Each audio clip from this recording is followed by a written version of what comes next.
Subchapter 3.4. Rick and QR pored over the diagrams and schematics, the floor plans, intel on personnel and security. Rick wanted to know where the hard points were, areas that were locked, secured, or guarded.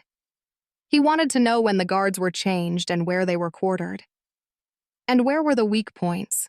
The commonly trafficked entrances and exits, the service portals and maintenance doorways? Though he obtained a great deal of the information he sought, much remained unknown despite QR's best efforts in cracking into systems at various sources. QR began with the ship that had attacked the Solar Endeavor. From there, he could pinpoint the city and exact auction house on Dukis where Sarah was taken. But this auction house was nothing, as the name would imply. This was no house but a complex of buildings, the showpiece being a stadium that seated 50,000 spectators, buyers, and the curious. Slaves were sold to the highest bidder in a lavish spectacle, resembling something closer to that of a sporting event than what one would expect when hearing the words auction house.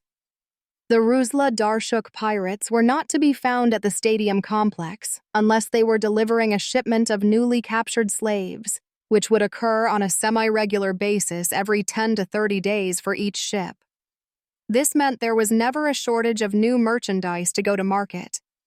The area was guarded by its own security force, but Rick could not determine to what degree the security was armed and trained. In the 3-day journey to Dukis, QR felt he had gathered enough intel to give them an edge. No one, to his knowledge, had ever attempted what he and Rick were about to undertake. The people in the city dared not interfere, or, worse, target the auction house for a heist. To do so would be to provoke the Ruzla Darshuk themselves, as the interruption in the business would be considered an attack on the pirates and would not be tolerated. However, Rick had an advantage in such an undertaking. He had participated in similar missions many times while serving as a ranger. He had the experience and knowledge. To dive into a very potentially hostile environment without first gaining intelligence on your objective would be suicidal. Rick and QR sat at the computer again as AC Ducey entered Dukis space and set a trajectory to orbit the ruddy brown planet. QR brought up an image of a ship hovering over the console. Rick recognized it immediately. The ship with the arms. "The name of the ship that attacked your freighter is called the Bosaso," QR said. "From that, I was able to find out where they unloaded their, cargo." QR tapped the console, and the images changed to those of buildings, a stadium, and floor plans. A slave auction house called Suk Haru Im, which translates roughly to House of the Yellow Lantern. That auction house, or stadium, actually, is in the city of Pazim on Dukis. "I'm seeing a standard insertion-extraction mission," Rick said. "Right. Just get me close to one of their main terminals located deep inside. I make a copy of their records, and we're out." Rick had a thought. "Why don't you tap into their network like you did with IPS? Because a slave auction house is not on the galactic data web. I must be physically close to their computers to get the info." "Okay then. We're in, we're out. What's the big deal?" "It's a massive complex, for one. A real circus." Precious time was wasted finding the right location to secure AC Ducey while Rick and QR would be away. After much searching, they found a network of hangars dug into the side of a hill just outside the city. They were not going to risk the chance of parking the ship out in the open in plain sight at any spaceport. They have been seen. IPS knew what to look for. It would be spotted from orbit in no time, and a security detail would be dispatched to capture the Sundog. That would not do.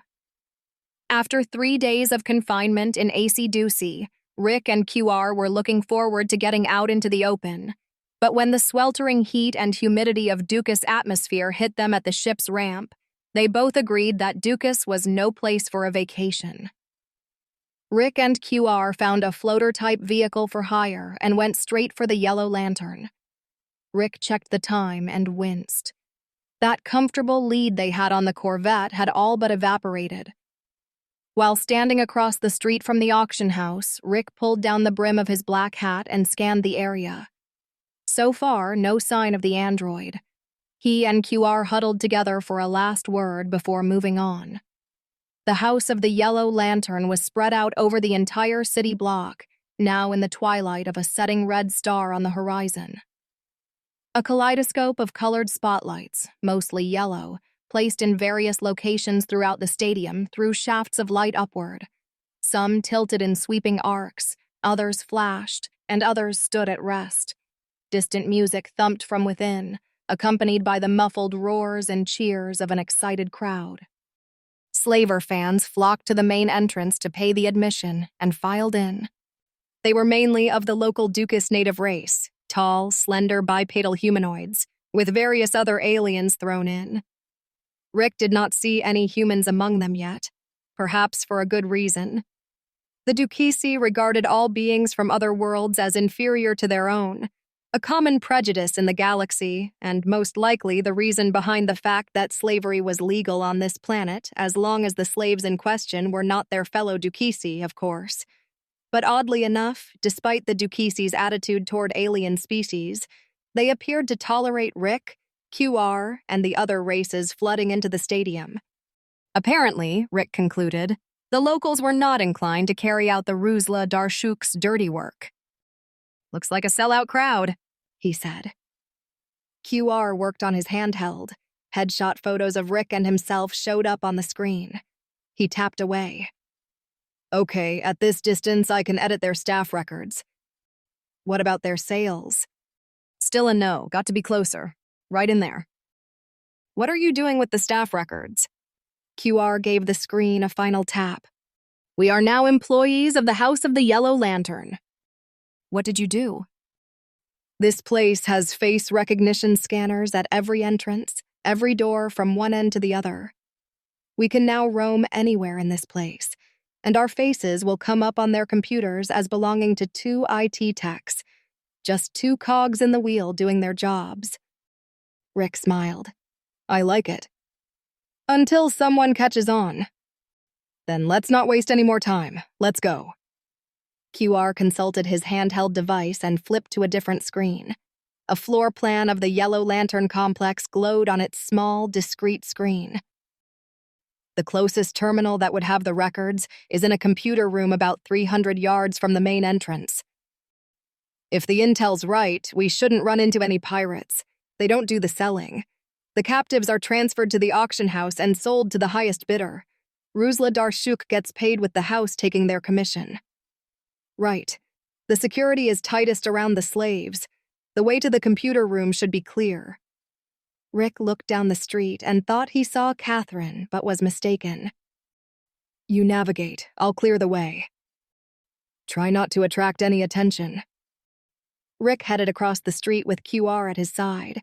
They passed through an employee-only side entrance with ease, then blended in with the crowd and followed the multitude toward the noise and music. At the end of a long corridor, they passed into the stadium's light and space. QR nodded in the direction to the left, taking the causeway that led away from the main entrance. The IPS Corvette Apache had little trouble gaining access to Dukis. Catherine had transmitted a message to Port Authority on their approach to request landing at Pazim, with the explanation that they were currently in pursuit of a wanted fugitive from Earth. Interstellar agreements allowed for such situations. As the Dukisi recognized the Apache as IPS law enforcement and not military, and they were not at war with the Provenance, her request was granted after little discussion. But they were given 2 days to complete their investigation on the planet, at the end of which time they were expected to leave Dukis space regardless of the success or failure of their mission. In addition to that requirement, Catherine and her team were to coordinate with local law enforcement in Pazim and work within the parameters they dictated. IPS would be expected to follow their directions if the circumstances escalated beyond a simple arrest. Catherine saw little recourse other than to agree to Dukis' terms, reluctantly. The Apache wasted no time in finding a spot near the auction house to land. Knowing where to begin their search was not difficult. Catherine employed the same logic as QR, tracing the Bosaso to the House of the Yellow Lantern in Pazim. Catherine and her team of agents entered the stadium by the east entrance at about the same time as Rick and QR. Catherine surmised that Rick would avoid the main entrance due to the amount of exposure he would be placing himself by choosing that side. But then again, she thought, with his lead on her, Rick might very well have come and gone, in which case it was of no consequence which entrance he chose. However, unknown to her, Rick and QR had been delayed. Also unknown to Catherine at this time was QR's keen hacking abilities. Catherine ended the maddening and conflicting calculations that her neural nets had spun in her head and remained focused on her immediate task, to get inside the stadium and surveil the area.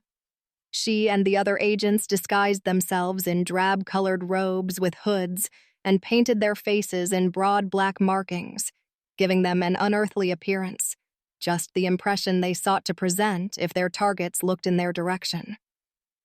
Satisfied with their appearances, Catherine and her team advanced to the auction house, then split up into smaller teams to cover a wider area. She and Agent Soto moved through the crowd of rowdy aliens who pushed and shoved to gain better viewing positions. Catherine stopped at a railing that overlooked the lower levels of the grandstands and the stage in the distance, currently ablaze in pre-sale entertainment, a lively music routine with whirling dancers. "I will set up surveillance here and monitor their transmissions," Catherine said. Soto stepped around to Catherine's side at the railing. "Gather your team," she continued. "Watch the main entrance. You think he'll just walk right through the main entrance with everyone else? With the lead he's got on us, he probably already has." Soto turned and left, leaving Catherine to gaze out over the crowd, watching for Rick and QR but secretly admiring the dancers, as she had never been able to dance like that.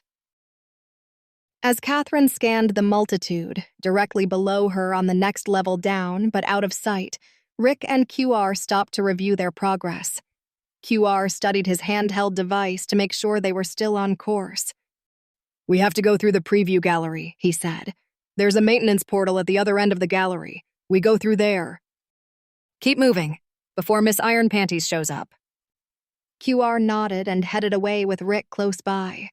But Rick looked back at the spectacle. Geez, what a circus. Above Rick, Catherine also watched the circus. But several faint vibrations in the air slipped past the clamor of the show on stage, and from the spectators around her, barely tapping her oral sensors. Was that a voice? A familiar voice? Catherine knitted her brow in uncertainty. She leaned over the railing, peered down at the level below, and looked right and left. Nothing.